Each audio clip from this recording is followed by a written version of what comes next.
नमस्कार मंडळी. आज आपण पालक पुरी करणार आहे. यासाठी आपण साहित्य घेतलंय सगळे.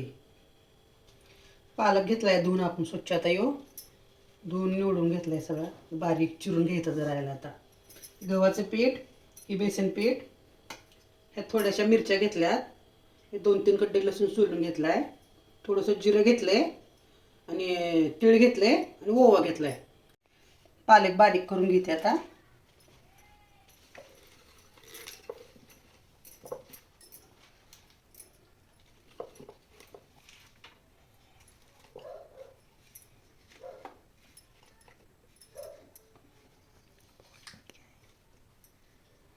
मिरच्या टाकल्या, थोडासा लसूण थोडासा, आणि हे जिरं पण बारीक करते.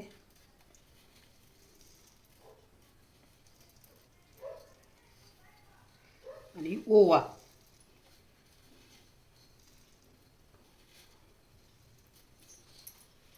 थोडंसं पाणी टाकते आणि सगळं आता बारीक वाटण करून घेते सगळ्याचं. पीठ आपण सगळे चाळून घेतले. आता आपण सुरू करूया.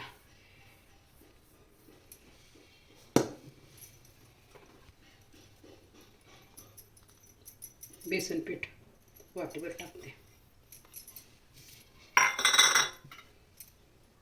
जरा मीठ टाकते. मीठ टाकून घेते थोडंसं.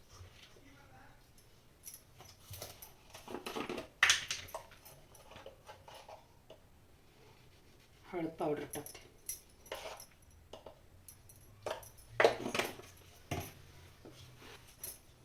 धने पावडर थोडीशी टाकते.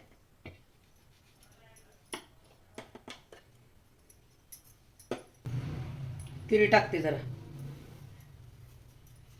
सगळं एकजीव असं करून घेते सगळं मसाला. आपण आता हे सगळं बारीक करून घेतलंय.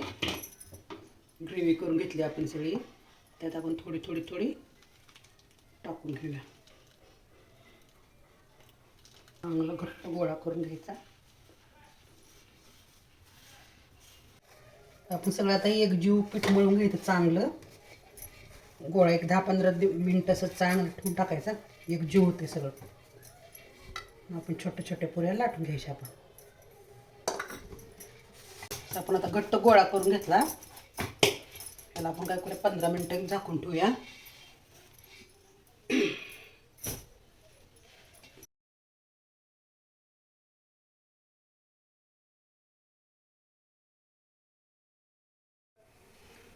असं 15-20 मिनिटं ते मग ठेवलं होतं पीठ. मऊ झाले चांगलं. आपण छोटे जे गोळे करून घेते आता.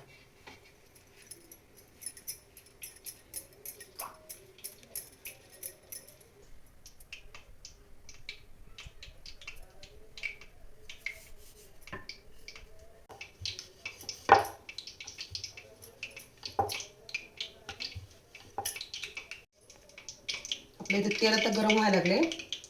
आपण आता पुऱ्या लाटून घेऊया. छोट्या अशा तळते आता पुऱ्या.